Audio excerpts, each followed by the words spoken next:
몇 달 전부터 이제 제 마음에서 계속 구호처럼 되뇌는 것들이 이제 몇 가지가 있는데요. 그 중에 이제 제일 많이 되뇌는 게 이겁니다. 하나님, 종은 쓰임새입니다. 쓰임받기 원합니다. 이걸 요새 제가 지난 8월 이후로 요즘에도 뭐 차를 타고 가다가 또 잠자리에 들 때 또 새벽에 일어나면은 그렇게 제가 막 간절하게 되뇌입니다. 하나님, 종은 쓰임새인데 쓰임받기 원합니다. 이걸 계속 제가 되뇌는데 그 배경이 좀 있습니다. 여러분이 아시지만 이제 일만수도 바수 운동 그 과정에서 제가 이제 하나님 앞에 만약에 그 어른 출석 5,000명 이하로 줄지 않으면 제가 사임하겠다고 그렇게 하나님께 약속을 드렸지 않습니까?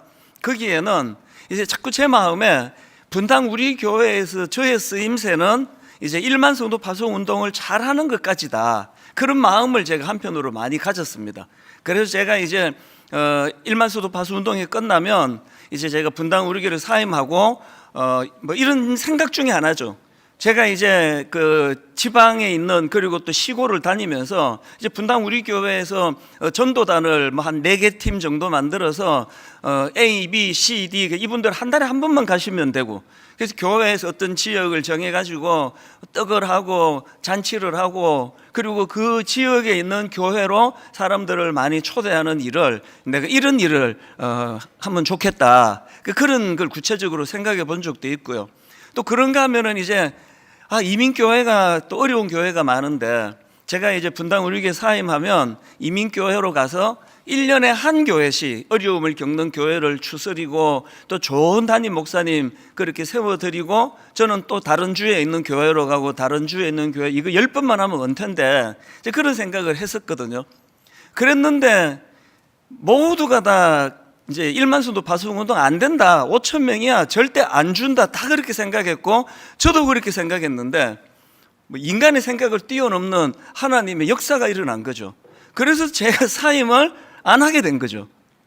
그럼 무슨 부작용이 생기는가 하니까 이제 제 마음으로 이렇게 비장하게 생각했던 것들이 있고, 또 1만 성도 파송 운동 이후로 한 지난 2년간 우리 모두가 다 그 아픔을 겪었지 않습니까?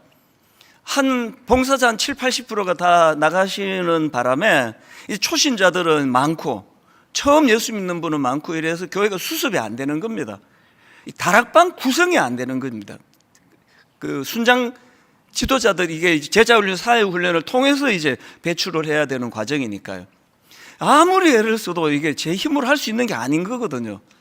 그래서 제가 계속 마음에 이제 그런 부대낌이 있었습니다. 게다가 제가 이제 뭐 40대 초반에 처음 분당 우리 개척할 때처럼 막 열정과 에너지가 넘치는 나이도 아니고, 이 나이가 들면은 뇌세포가 하루에 100만 개씩 죽는 게 확실합니다.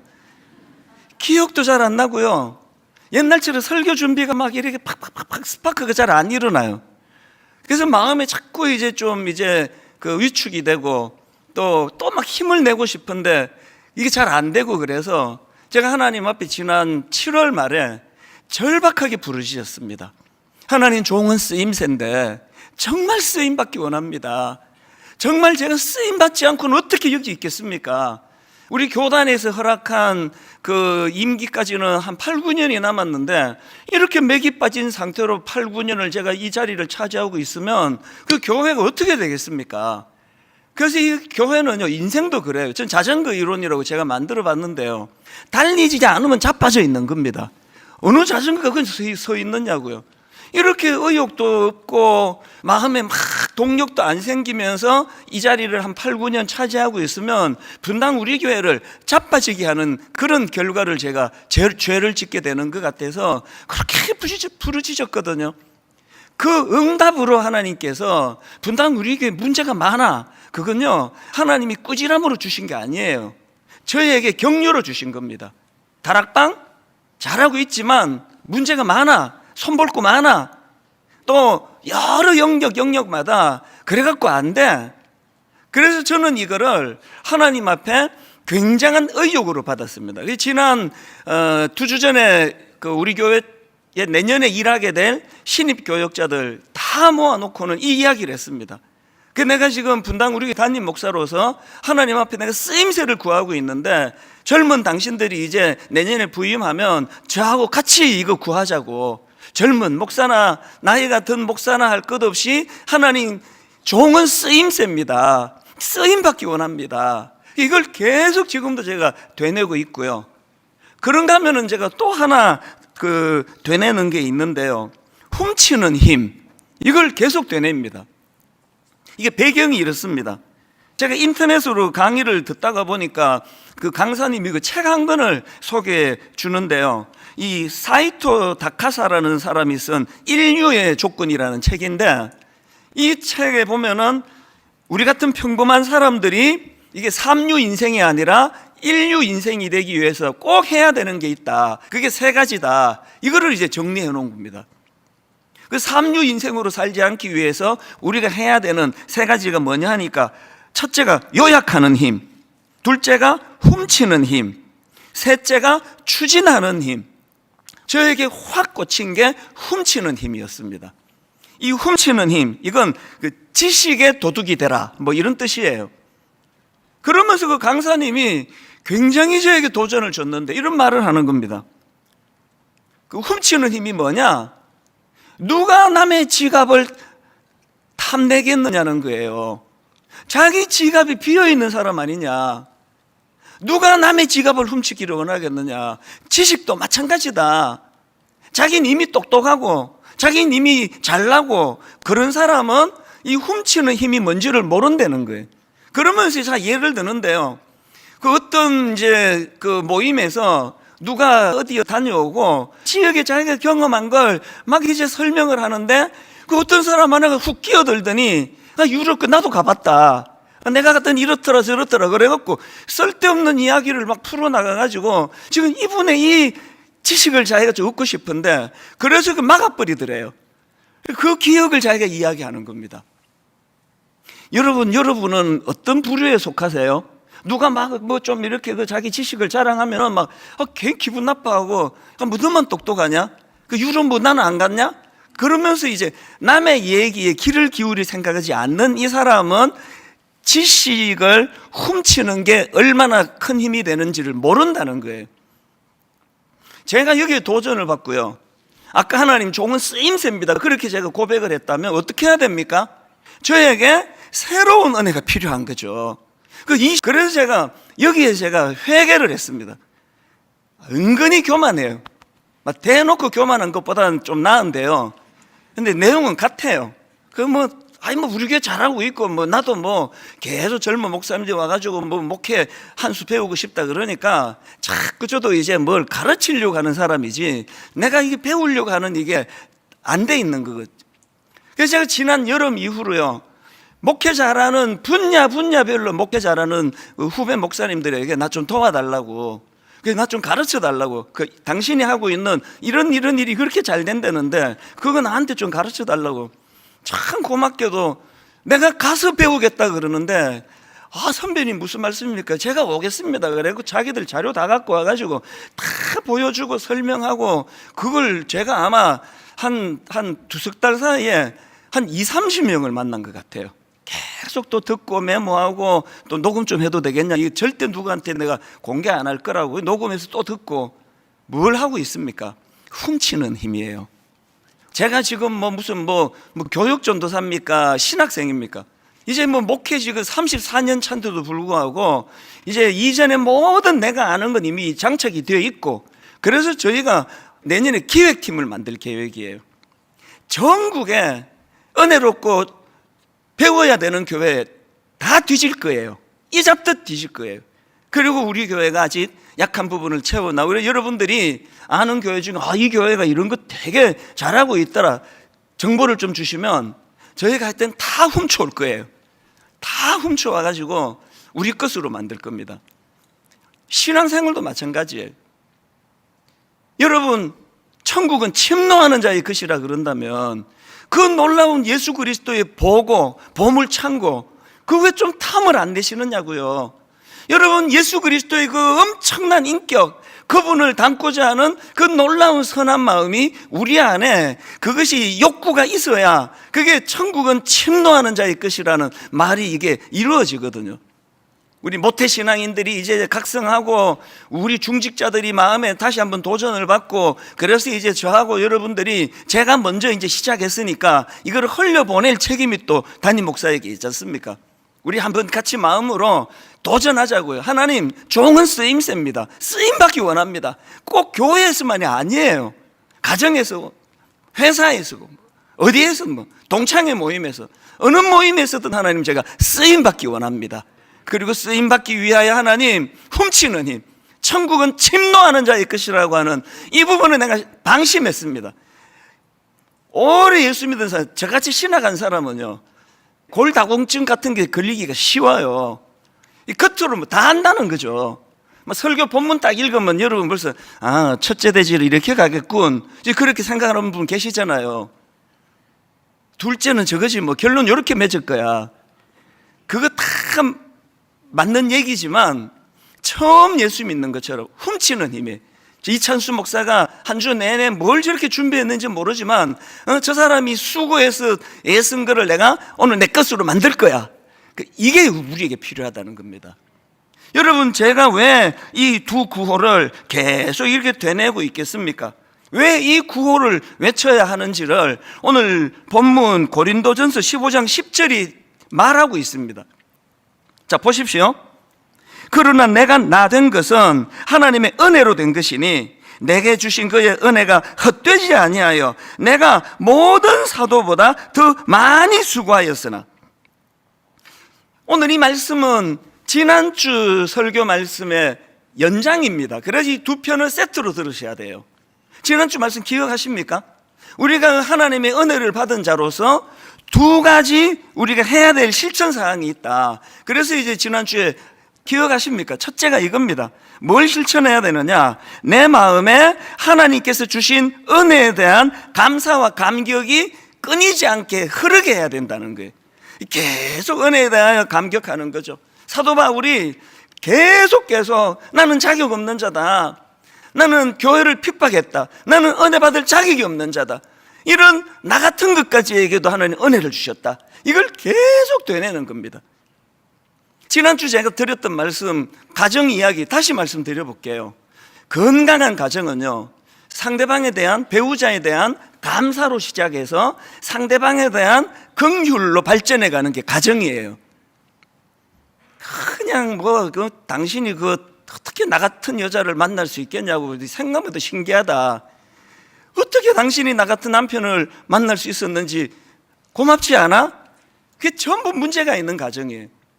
항상 그 상대방에 대해 고마운 마음, 참 자격도 없는 나 같은 걸 택해 준 거, 그래서 장가를요 좀 늦게 가는 게 그게 좋아요, 나쁘지 않아요. 저처럼 거의 막판 이제 이 여자마저 나를 안 택하면 나는 이제 독신의 연서로 죽을 것이다, 이런 절박함으로 아내를 만났기 때문에 문득문득 내가 감사해요. 뭐든지 감사합니다. 이 목사를 남편으로 택해 준 거에서 나 바라면 안 된다, 그러면 내가 인간도 아니다 그러면서 진짜 감사해요, 제 아내에게. 그리고 같이 늙어가면서 참 긍휼한 마음이 들어요. 참 이것도 약해졌고 체력도 약해졌고 병도 찾아오고 상대방에 대하여 긍휼히 여기는 거예요. 우리가 하나님의 은혜를 아는 자로 이 감격을 계속 누려야 돼요. 난 자격 있지, 나 같은 게 구원 안 받으면 누가 구원받아? 그게 예수님이 가장 싫어하던 예수님 당시의 그 종교인들 아닙니까? 그런가 하면 이제 오늘 두 번째 다루고 싶은 게 뭐냐, 우리가 실천해야 되는 건요, 우리가 그렇게 주님 주신 은혜에 대한 감사와 감격이 흐르면요, 그걸 에너지로 만들어야 돼. 그걸 에너지로. 가슴만 뜨거운 게 아니라 어떤 에너지로요? 그 감격의 힘으로 섬김을 실천하라는 겁니다. 이런 맥락으로 보면 오늘 본문은 전반부와 후반부로 나눌 수 있습니다. 전반부는 아까 첫 번째 실천이고요, 오늘 다룰 후반부는 오늘 다룰 두 번째 실천입니다. 자, 한번 전반부를 보십시오. 본문 고린도전서 15장 9절 10절입니다. 나는 사도 중에 가장 작은 자라. 나는 하나님의 교회를 박해하였으므로 사도라 칭함받기를 감당하지 못할 자니라. 그러나 내가 나 된 것은 하나님의 은혜로 된 것이니. 감격이 느껴지시나요? 그러나, 여러분 이 그러나가 있습니까? 그러나, 무슨 그러나입니까? 자격 없는 나라는 전제의 그러나예요. 그러나, 그리고 앞에 나는 과거의 나예요. 자격을 잃어버린 나. 그런데 나의 나 된 것은, 뒤에 나오는 나 된 것은 현재의 나예요. 절대로 건너갈 수 없는 현재의 다리를 건너게 주신 그러나의 은혜. 바울에게 감격이 있는 거죠. 이게 전반부고요. 그런가 하면 이제 오늘 다루게 될 후반부는 10절 뒷부분에 나오는 내용입니다. 자, 보십시오. 내게 주신 그의 은혜가 헛되지 아니하여. 내게 주신 그의 은혜가 헛되지 아니하여. 내가 모든 사도보다 더 많이 수고하였으나. 지금 사도 바울이 그냥 막 일기 쓰고 감격하고 눈물 줄줄 흘리고 이렇게만 끝내지 않고 그걸 에너지로 만든 거예요. 그리고 어떻게 합니까? 내 모든 사도보다 나 더 많이 수고한다. 무슨 힘으로? 그 감격의 힘으로. 여러분, 제가 왜 이 나이에 쓰임새를 달라고, 솔직히 말하면요, 이제 그냥 그동안 해오던 그 가락으로 한 8, 9년 할 수 있습니다. 설교하는 털이 이제 이대로 가면 돼요. 근데 제가 쓰임새를 구한다는 건 그래갖고는 교회가 어떻게 되겠냐는 절박함이거든요. 쓰임새를 달라고. 왜? 만삭되지 못한 나 같은 인간에게 제가 항상 저는 20대 초반 인생 밑바닥에 죽고 싶었고, 그때 제가 제일 슬펐던 게요, 그 나 같은 게 죽어서 누가 슬퍼할까? 딱 한 분 떠오르더라고. 우리 엄마. 그게 진짜 슬펐어요. 이런 초라하고 참 밥버러지 같은 나 같은 인간을 하나님이 어떤 은혜를 주셨기에 오늘 이렇게 말씀을 전하고, 또 제 친구들 보면은 거의 다 이제는 은퇴하고 있는데 저는 계속 일할 수 있도록 하나님이 연장시켜 주셨는데 어떻게 내가 설렁설렁 대충 할 수가 있겠느냐. 그게 쓰임새를 구하는 거거든요. 저는 고린도전서 4장 7절이요, 사도 바울이 막 책망을 하는 거죠. 이렇게 이야기합니다. 누가 너를 남달리 구별하였느냐. 그 다음 보세요. 너에게 있는 것 중에 받지 않은 것이 뭐냐. 이 교만한 걸 지금 나무라고 있거든요. 너에게 있는 것 중에 받지 않은 게 뭐냐? 뭐가 네 힘으로 만드는 거냐? 그리고 저는 분당 우리 교회 담임 목사로서 내 마음에 구호가 하나 더 있는데요, 누가복음 12장 48절입니다. 무릇 많이 받은 자에게는 많이 요구할 것이요.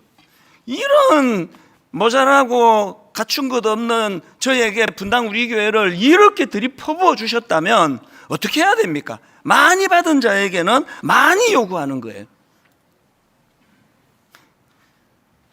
제가 간혹 인용해 드리는 오프라 윈프리, 이번에 제가 다시 이 말씀을 묵상하다가 오프라 윈프리가 생각이 나서 막 집에 그 책이 있는데 막 못 찾는 거예요. 그래서 제가 중고 서점에 가지고 새로 샀습니다. 오프라 윈프리 다 아시죠? 지금이야 이분이 세계적인 인물이 됐지 않았습니까? 미국의 타임지에서 미국을 움직이는 가장 영향력 있는 100명을 어느 해인가 조사를 했는데요, 그 미국에서 가장 영향력 있는 미국을 움직이는 100명 중에 1위에 올라간 게 오프라 윈프리예요. 그런데 이 오프라 윈프리의 10대가 얼마나 비참했는가 여러분 다 아시죠? 빈민가에서 미혼모의 사생아로 태어났습니다. 그리고는 그 끔찍한 입에 담기도 민망해요. 어린 10대 때 성폭행을 당해요. 그리고 그 임신이 됐어요. 그 조산아를 출생했습니다. 불행은 계속됩니다. 그 조산아로 태어난 아기가 태어난 지 2주 만에 죽습니다. 이 어린애가 감당하기에 이 세상은 너무 버거운 거예요. 그래서 오프라 윈프리는요, 마약 중독자, 그 암울한 10대를 그렇게 보냈습니다. 여러분, 이 마약 중독자, 그 빈민굴에서 사생아로 태어난 미혼모 출신 이 아이에게 희망이 있습니까? 그런데 누가 이 오프라 윈프리를 완전히 뒤집어 놓았냐니까, 가장 위대한 건 항상 믿음이 가져다 줄 생각이에요. 그래서 제가 화면으로 좀 띄워드릴 텐데요, 오프라 윈프리가 가진 4가지 사명이 있습니다. 이거 전에도 해드린 거예요. 자, 한번 첫 번째로 보세요. 그가 이런 고백을 했습니다. 남보다 더 가졌다는 것은 축복이 아니라 사명이다. 제가 일부러 관로를 제가 강조해서 넣었습니다. 남보다 더 가졌다는 것은 축복이 아니라 사명이다. 나는 이걸 갖고 있다, 난 무슨 대학 나왔다, 우리 집에 집이 몇 평이다, 그게 축복이 아니라, 그래서 더 많이 주신 자에게 더 많은 것을 물으신다는 그거거든요. 두 번째가 또 이렇습니다. 남보다 아파하는 것이 있다면 그것은 고통이 아니라 사명이다. 오프라 윈프리라는 정말 끔찍한 밑바닥 10대를 보낸 이 사람이 용수철처럼 뛰어오를 수 있었던 바로 이런 생각이에요. 남보다 아파하는 것이 있다면 그건 고통이 아니라 사명이다. 어제 저녁에도요, 너무너무 지금 정말 아픔을 겪고 계시는 그 성도님이 계세요. 그래서 제가 설교에 지장이 있더라도 만나자, 저녁에 7시에 만났습니다. 8시 넘어까지 그분 이야기를 들어주고 집에 가는데 마음이 진정이 안 되는 거예요. 진정이. 너무너무 힘든 그 터널을 지나고 계시는데 마음이 진정이 안 되더라고요. 그리고 제가 이 말씀을 새벽에 다시 정리하면서, 아마 그 성도님 오늘 여기 계실 텐데요, 그 너무너무 힘든 터널 지나가도록 우리 같이 기도해 드리자고요. 여러분 누군지 몰라도 돼. 하나님 아세요. 무슨 내용인지 말씀 안 드리고 싶습니다. 그런데 혼자 힘으로는 나오기가 어려운 끔찍한 터널에 계세요. 우리 기도해 드리자고요. 하나님, 분당 우리 교회 그 성도님 하나님께서 긍휼히 여겨 주시라고. 그래서 그분이 그 고난의 터널을 반드시 나오셔야 돼요. 왜? 그래야 그게 사명이 되기 때문이에요. 남보다 아파하는 것이 있다면 그것은 고통이 아니라 사명이다. 이게 부잣집 막내 딸이 이렇게 썼으면 이건 문학이에요. 그러나 오프라 윈프리는 사생아, 미혼모, 그 2달 만에 아기가 죽고 마약 중독에, 그 다음에 세 번째도 이게 자기 이야기입니다. 오프라 윈프리가 세 번째 사명이 이거예요. 남보다 설레이는 꿈이 있다면 그것은 망상이 아니라 사명이다. 왜 망상이라고 그 이름을 넣었을까요?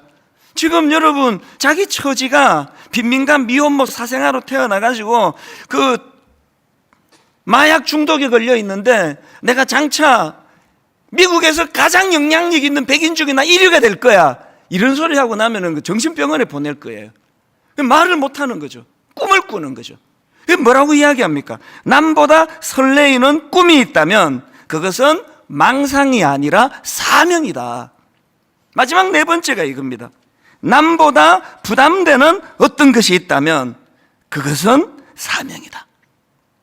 이 내용을요, 저는 어느 일간지 기자가 기사처럼 쓴, 그래서 제가 이거를 봤거든요. 이게 그 기독교 신문이 아니고요, 그냥 종합 일간지예요. 그 내용을 한번 기자가 쓴 글을 직접 읽어 드릴게요. 오프라 윈프리의 이 이야기를 쭉 적어 놓고는 이런 마무리를 합니다. 무엇이 그로 하여금 그렇게 할 수 있도록 했을까? 그것은 하나님을 믿는 그의 신앙 때문이었다. 기독교 잡지가 아니니까요, 그냥 일반 신문이에요. 무엇이 그를 그렇게 할 수 있도록 했을까? 그것은 하나님을 믿는 신앙 때문이었다. 그가 섬기며 그녀가 속하여 있는 하나님 때문이었다. 그녀는 자신의 인생 모델이 구약 성경의 모세라고 말했다. 그녀는 과거가 미래를 결정짓는 결정적인 요소가 될 수 없다. 과거가 미래를 결정짓는 결정적인 요소가 될 수 없다면서 가난함도 부유함도 꿈도 근심도 자신에게 부닥치는 모든 것을 사명으로 받아들이고 이 사명감이 오늘의 자기를 만들었다고 고백하는 것이다. 오프라 윈프리를 얘기하는 거예요. 세상 사람도요, 이 오프라 윈프리가 가지고 있던 그의 믿음이, 하나님이 그에게 주신 꿈이 그 기자가 쓴 이 글의 제목이 아픔과 불행이 소명을 준다예요. 오늘 여기 아픈 분 많이 계시잖아요. 목사가 제 명예 못 살아요. 어제 저녁 같은 이야기를 듣고 나면요, 이 말로는 표현이 안 되는 아픔이 있거든요. 왜? 인간 목사로서 해줄 게 없으니까요. 해줄 게 아무것도 없는 거예요. 가슴이 먹먹한 이런 시간을, 이게 내 일이니까요. 오늘 여기 아픔이, 불행이 소명을 준다고 한다면 지금 아픈 분이 한두 분이 있냐고요. 왜 그 이겨내야 되시느냐고요. 여러분, 그렇게 끝내도록 지원받은 존재가 아닙니다. 그 아픔을 통하여, 여러분이 그 눈물을 통하여 반드시 그것을 극복해낸 자만이 할 수 있는 위로자로서의 사명이 여러분에게 있는 줄로 믿으시기를 바랍니다. 그래서 저는 목회자로서 또 하나님의 백성으로서 저는 고린도후서 5장 15절을 마음에 담습니다. 그가 모든 사람을 대신하여 죽으심은, 그 다음 보세요, 살아있는 자들로 하여금 다시는 그들 자신을 위하여 살지 않고 해요. 왜 제가 쓰임새를 구하느냐고요? 왜 설렁설렁 목회하면 그렇게 마음의 두려움이 찾아온다고요? 십자가가 우리에게 주신 준엄한 사명이 이거예요. 살아있는 자들로 하여금, 저와 여러분을 두고 하는 얘기예요. 살아있는 자들로 하여금 다시는 그들 자신을 위하여 살지 않고. 제가 요즘은 택시 운전을 잘 하지 못해요. 자꾸 이제 월요일마다 이제 자꾸 두통이 오고 막 근육이 뭉치고, 그래서 이제 막 그 진통제 먹고 이러면서도 이제 한계가 막 눈이 또 너무 아프고 그래서 운전을 잘 못하는데 요즘 가끔씩 운전하고 싶어져요. 이제 지금이야 뭐 이제 택시 운전하는 게 저도 이제 잘 이제 몸에 익숙해서 이제 뭐 긴장이 하나도 없는데요. 제가 택시를 운전하면서 이걸 이제 왜 돈 벌려고 하는 건 아니지 않습니까? 받는 메시지가 이런 거예요. 제가 처음에 이제 택시를 운전하려고 그러면요, 막 가슴이 두근두근거리고요, 막 얼마나 두려웠는지 몰라요. 왜? 이 처음 하는 거니까 자꾸 실수를 하니까. 막 맨날 손님한테 꾸지람 많이 들었습니다. 저 이번에 알았습니다. 이 현대인들이요, 100원, 200원에 인생이 진짜 거기에 막 엄청 민감하다는 거 알았죠? 운전하다가 이게 한순간 딱 놓치면 이렇게 직진해야 되는데 이렇게 이제 좌회전해 버리잖아요. 맞아 죽어요, 그날. 아저씨는 무슨 택시 기사라는 분이 무슨 길을 이렇게 가느냐 그러면 그거 해가지고 한 2, 300원 더 차이가 날 것 같은데요, 막. 그게 자꾸 이제 이런 일을 겪으니까 막, 손님 타면은 막 가슴이 두근두근거리고요. 그리고 또 이게 습관이 안 돼가지고 손님 다 태웠는데 내려드리려고 요금 받으려고 보니까 미트기를 안 눌렀어요. 미트기에 0이 나와요, 0이. 그냥 내리시라 그러고 막 이러니까 이제 택시 운전하러 제가 회사로 들어가면 막 가슴이 두근두근거리고, 오늘은 또 꾸지람 좀 안 들어야 될 텐데 막 이런 생각을 하면서 어떤 생각을 했는지 아십니까? 우리 성도님들의 일주일의 삶이 이런 거구나. 맨날 직장에서 윗사람한테 불려가가지고 깨지고 너 이것밖에 못하냐? 그렇게 지적이나 받고, 그렇게 가슴 아픈 분들이 얼마나, 특히 우리 젊은이들이 그 생각을 제가 하게 되는 거죠. 또 이런 거죠. 저는 처음에 그 택시 운전을 하기 전에는요, 저 가난하게 자라다 보니까 택시는 있는 사람이 탄다, 부자가 탄다, 이런 인식이 있습니다. 저는 지금도요 택시를 못 타요. 저는 매타기만 보이기 때문에 편하게 지하철이 나아요. 저는 택시는 좀 부자들이 타는 교통수단에 대해 그렇게 알고 있었는데, 제가 택시를 운전해 보니 그게 아니에요. 택시는요, 있는 사람이 타는 게 아니라 급한 사람이 타는 거더라고요. 한 번은 이제 콜이 왔는데요, 거기가 수진역이었던가 성남에 하여튼 무슨 역 뒷골목으로 넘어가는 데인데, 하여튼 막 아주 또 꼬불꼬불한 길들이 있더라고요. 거기 가니까 이제 한 20대 중후반 어떤 아가씨가 이제 기다리고 있더라고요. 택시 탔었는데 보니까 이 지각을 한 거예요. 이게 이제 급하니까 택시를 이제 탈 수밖에 없잖아요. 그래서 제가 이제 이 아가씨를 잘 태워주고 있는데 이 카카오 맵이 어떨 때는 둘러가게 만들던데 보니까 이제 내가 길을 좀 아는데 가다가 보니까 이게 지금 두르는 거예요. 그래서 내가 또 저 아가씨가 얼마나 신경 쓰이겠네 이렇게 말했습니다.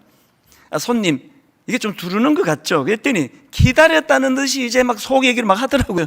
안 그래도 왜 이렇게 하는지 자기 모르겠다 그러고 막 그래 제가 이렇게 말했습니다.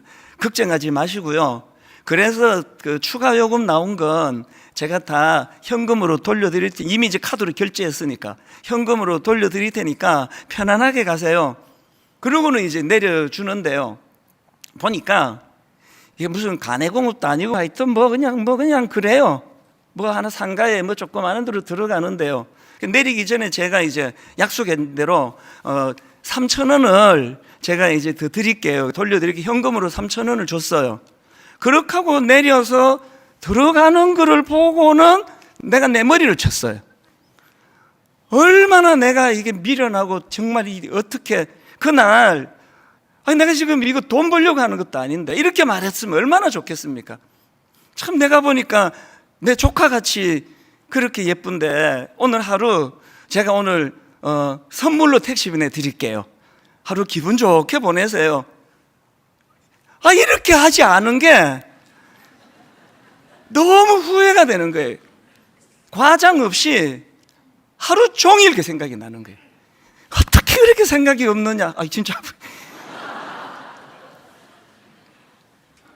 그러고는 제가 무슨 다짐을 하겠습니까? 하나님, 목회는 이렇게 바보같이 하지 않기 원합니다.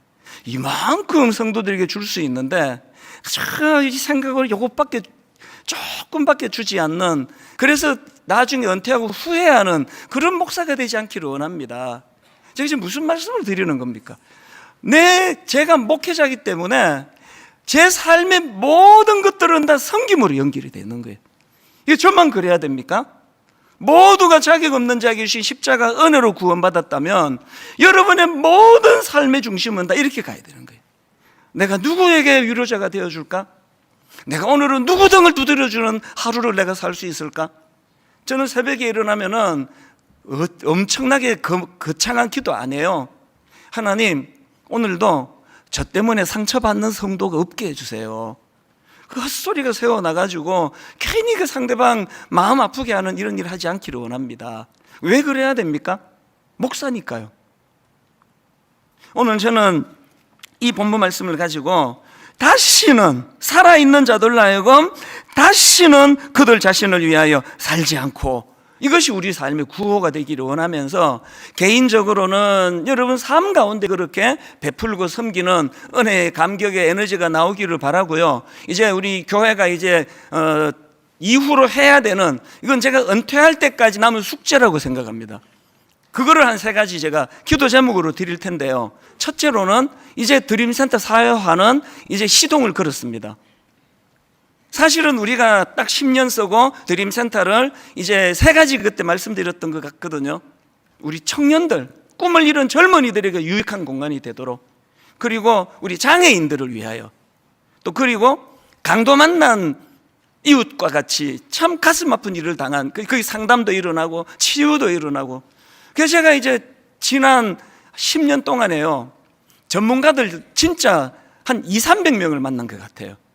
대그룹의 부회장님부터 시작해가지고 수많은 사람을 만나고 내린 결론이 뭔가 하면, 저 드림센터 1층부터 12층까지를 이런 꿈으로 채워줄 기관이나 단체는 대한민국에 없음이에요.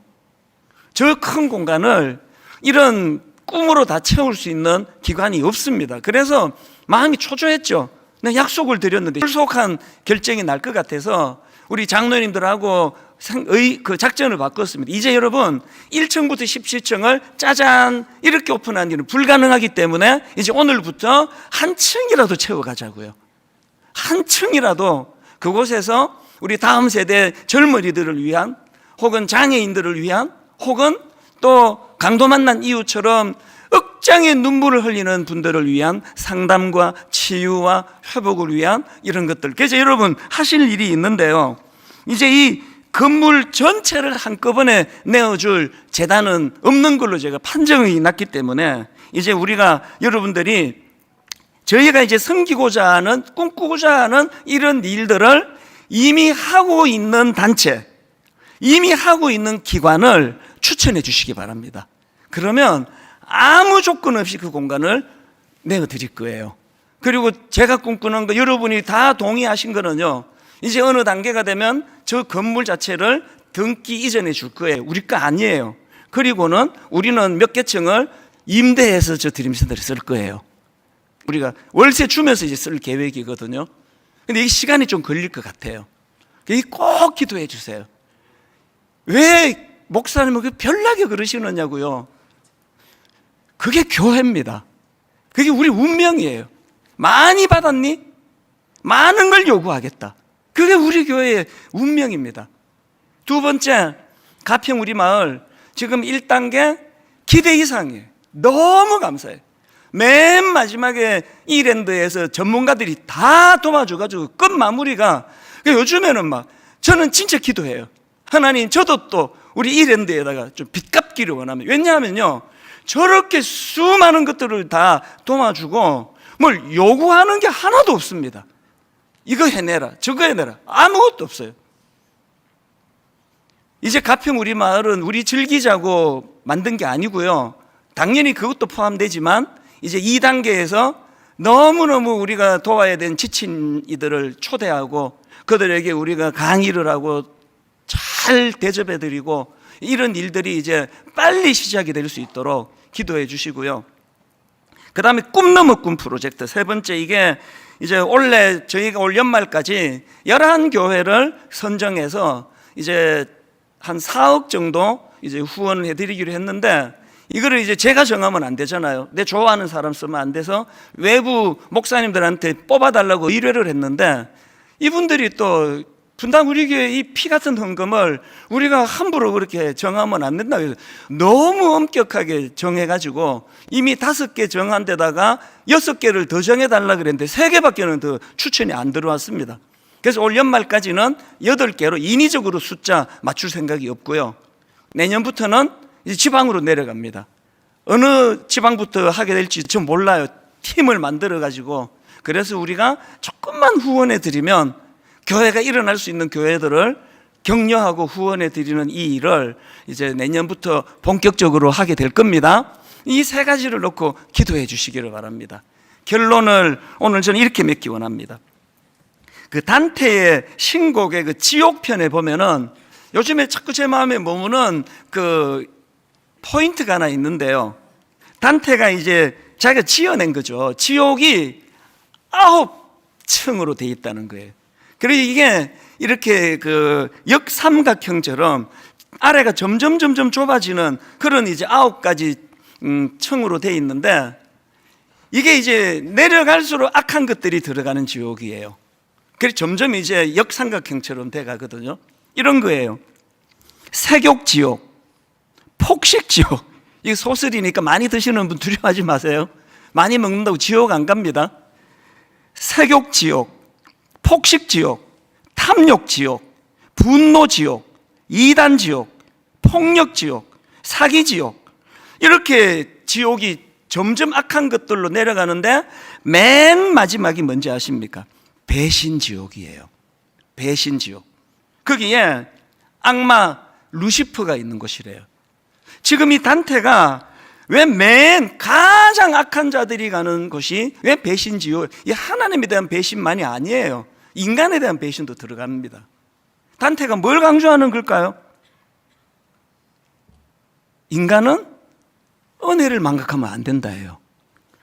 사람에게 대하여, 하나님에 대하여 은혜를 망각하는 건 가장 악한 것이다. 이게 뭐 성경적인 건 아니에요.